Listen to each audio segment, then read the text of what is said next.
Tiger king bye कल्कि class 12। हमारी कहानी में एक राजा है और राजा पर सनक सवार है टाइगर्स मारने की। वो भी एक दो नहीं, पूरे 100 टाइगर्स। पर क्यों? ऐसा क्या हुआ जो उसे टाइगर्स मारने पड़ रहे हैं? और क्या वो अपने इस टास्क को कंप्लीट कर पाएगा?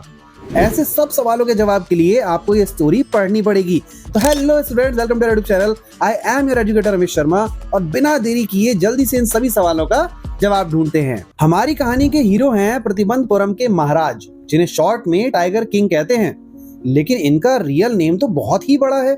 हिज हाइनेस जमींदार जनरल किलेदार मेजर सतव्याग्र संहारी महाराजा धीराज विश्व भुवन सम्राट सर जिलानी जंग बहादुर MAD ACTC CRCK और शॉर्ट में इन्हें टाइगर किंग कहते हैं। हमारी इस कहानी के जो राइटर हैं कल्कि, वो कहते हैं कि इनका कैरेक्टर ऐसा है कि जो भी इनके बारे में सुनता है ना, खासकर इनकी बहादुरी के बारे में, उसकी इच्छा होती है इनसे मिलने की। पर जैसा भरत ने श्री राम से दशरथ के बारे में कहा था, ठीक वैसे ही टाइगर किंग भी मर चुके हैं। इनकी डेथ का जो मैनर है ना, वो बहुत इंटरेस्टिंग है और ये तो कहानी के लास्ट में ही पता चलेगा। लेकिन इनकी डेथ के बारे में जो प्रेडिक्शन थी वो बहुत पहले ही हो चुकी थी। जब टाइगर का जन्म होता है तो एस्ट्रोलॉजर्स को बुलाया जाता है और एस्ट्रोलॉजर्स आकर कहते हैं कि ये बच्चा बड़ा होकर warrior of warriors, hero of heroes, champion of champions बनेगा। लेकिन इसके आगे वो चुप हो जाते हैं। जब उनसे कहा जाता है कि प्लीज आगे बताइए, तो वो कहते हैं कि ये वो सीक्रेट है जो रिवील नहीं होना चाहिए। इस स्टार में जन्म लेने वाला बच्चा एक दिन मर जाएगा। तभी एक मिराकल होता है। 10 दिन का बच्चा बोलता है, ओ वाइज प्रॉफिट्स। सब लोग चौंक जाते हैं कि ये क्या हुआ।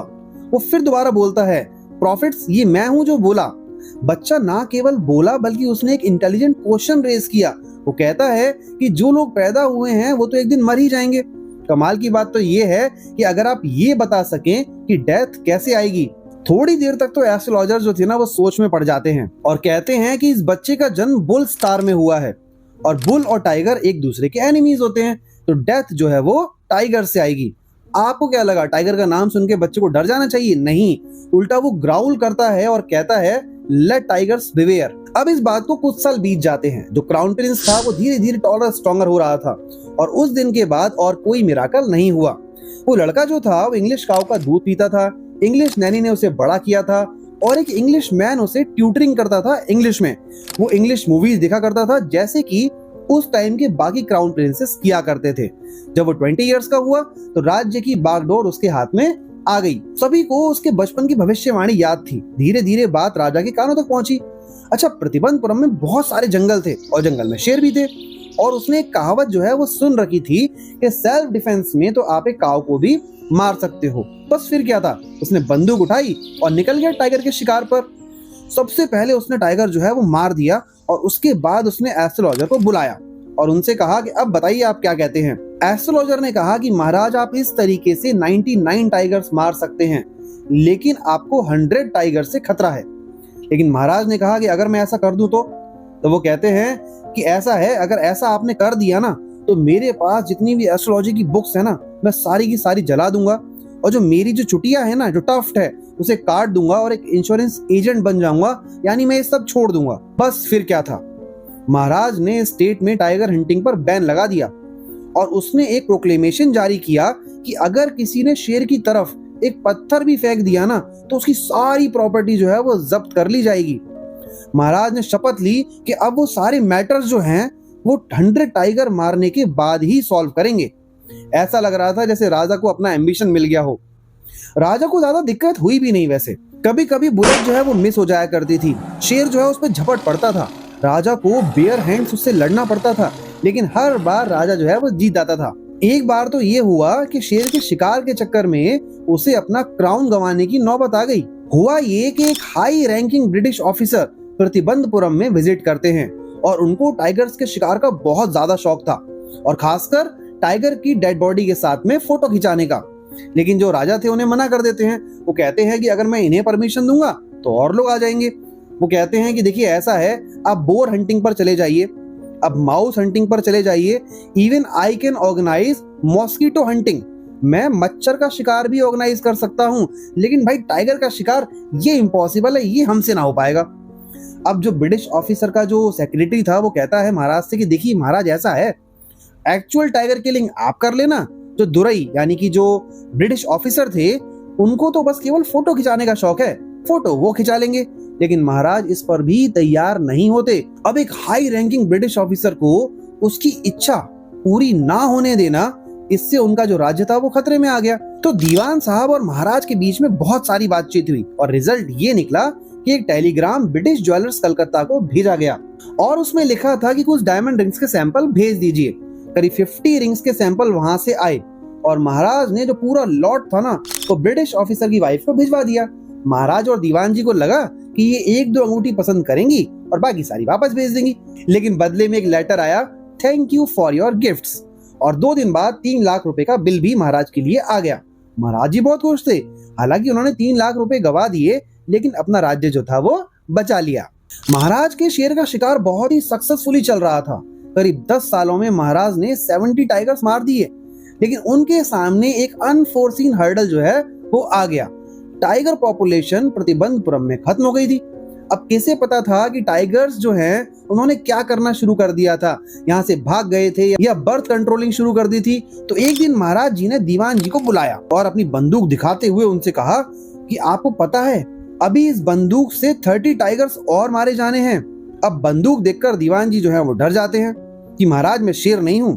महाराज कहते हैं कि अरे तुमसे कौन कह रहा है कि तुम शेर हो, मुझे तो शादी करनी है। दीवान जी कहते हैं कि देखिए महाराज मेरी ऑलरेडी 2 बीवियां हैं, मैं आपसे कैसे। महाराज कहते क्या बकवास कर रहे हो, मुझे शादी करनी है एक लड़की से। सबसे पहले ये पता करो कि यहाँ आसपास के जो राज्य हैं उनमें टाइगर पॉपुलेशन सबसे ज्यादा कहाँ है। फिर ये पता करो कि वहां पर रॉयल फैमिली में कोई ऐसी लड़की है जिससे मैं शादी कर सकूं। दीवान जी जो थे वो ऑर्डर को फॉलो करते हैं और एक सही लड़की मिल जाती है। अब महाराज जी जब भी ससुराल जाया करते थे 5-6 टाइगर मार दिया करते थे और ऐसे करते करते जो टैली थी वो 99 टाइगर्स पर पहुंच जाती है। अब महाराज की जो चिंता थी ना वो बिल्कुल टॉप पर थी, क्योंकि केवल एक टाइगर रह गया था और उसके बाद महाराज को किसी चीज का डर नहीं था। अब दिन रात उन्हें लास्ट टाइगर के सपने आते रहते थे। अब दिक्कत ये थी कि महाराज के फादर इन लॉ के किंगडम में भी टाइगर खत्म हो गए थे। उनकी 100 की टैली में केवल एक रह गया था। इसके बाद महाराज को कोई खतरा नहीं था, जैसा कि एस्ट्रोलॉजर ने कहा था। महाराज बहुत उदासी में चले जाते हैं, लेकिन अचानक से एक दिन एक अच्छी खबर आती है कि एक हिल साइड विलेज के पास से कुछ भेड़ें जो थी वो गायब हो रही थी। महाराज कहते हैं कि ये काम खादर मियां साहेब और वीर स्वामी नायकर का नहीं हो सकता, जो कि फेमस थे पूरी की पूरी शीप को जिंदा निकल जाने के लिए, कि ये काम तो केवल टाइगर्स का ही हो सकता है। और वो उस गांव का 3 साल का टैक्स माफ कर देते हैं और तुरंत शेर के शिकार पर निकल जाते हैं। लेकिन टाइगर भी इतनी आसानी से मिलकर नहीं दे रहा था। दिन बीतते चले जाते हैं। महाराज का जो गुस्सा था ना वो बिल्कुल टॉप पर पहुंच जाता है। कई लोग अपनी जॉब जो है वो गवा देते हैं। एक दिन गुस्से में आकर उन्होंने बोला कि इस गांव का जो टैक्स है ना उसे डबल कर दो। लेकिन दीवान जी जो हैं वो बहुत ज्यादा परेशान हो जाते हैं। वो कहते हैं कि अगर ऐसा ही चलता रहा तो हमारा जो राज्य है वो भी इंडियन नेशनल कांग्रेस का शिकार हो जाएगा, क्योंकि ये जनता पर अत्याचार कर रहे थे। तो महाराज कहते हैं कि ठीक है ऐसा है, अगर तुम्हें प्रजा की इतनी ही चिंता है तो तुम अपनी पोस्ट से रिजाइन कर दो। अब दीवान जी जो थे ना इस बात पर बिल्कुल श्योर थे कि अगर राजा को शेर नहीं मिला ना तो जो रिजल्ट्स हैं वो बहुत ज्यादा खतरनाक होंगे। तो दीवान जी क्या करते हैं, वो पीपल्स पार्क मद्रास से टाइगर मंगाते हैं, जू वाला शेर, और वो भी बूढ़ा, और उसे अपने घर में छुपा लेते हैं। और आधी रात के टाइम दीवान और उनकी जो वाइफ थे वो शेर को अपनी कार से खुद से ड्राइव करके वहां तक लेके आते हैं जहां पर राजा ठहरे हुए थे।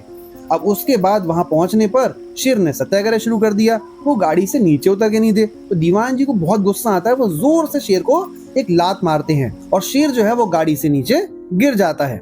अब नेक्स्ट डे शेर जो है वो राजा के सामने घूमता फिरता अपने आप पहुंच जाता है।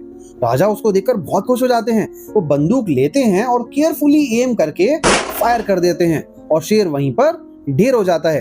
राजा बहुत जोर से खुश होकर चिल्लाते हैं कि मैंने अपनी शपथ पूरी कर ली, 100 टाइगर्स मार दिए। बहुत खुश हो जाते हैं और अपने जो हंटर्स थे उनसे कहते हैं कि इस टाइगर को ले आओ। जब महाराज वहां से चले जाते हैं तो हंटर्स उस टाइगर के पास जाकर देखते हैं और उन्हें एहसास होता है कि ये टाइगर तो मरा ही नहीं है, महाराज ने अपना एम मिस कर दिया।